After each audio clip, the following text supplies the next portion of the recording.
السلام عليكم ورحمة الله وبركاته. هذا اليوم يوم الثلاثاء الموافق 17/10/1446. هذا الباص معلق في العبارة دوار الأخدام.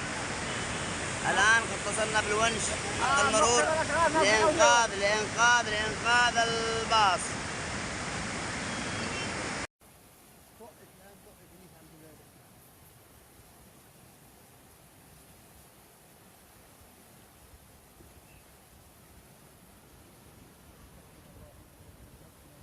يا لطيف يا لطيف يا لطيف.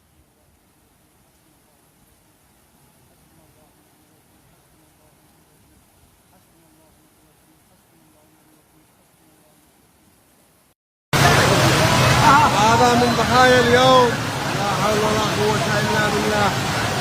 جوار فندق الفخامة، لكن قالوا انه ما بش اموال. يا خبرة راح تكون فيها ايام المطارة. خذ هذا الحديث اللي كنت فيها ايام المطارة. هذا كله الغماز يأشر له. الحمد لله ما بش اموال. جوار فندق الفخامة ومستشفى القبر الدولي. خلوهم اعلان هاي اليوم والله هذا حقنا الدولة الله يحفظها. يعني لا دفاع مدني ولا عارف انه صاحب زي وقت مشتري 500,000 وبعدين عارف ما شاء الله المسكنة كلها هذا ونشات، كله ونشات وشيء ولا حبادر يعني بإنقاذ الشخص هذا.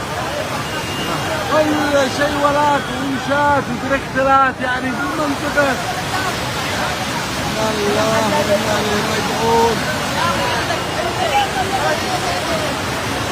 الله يستر.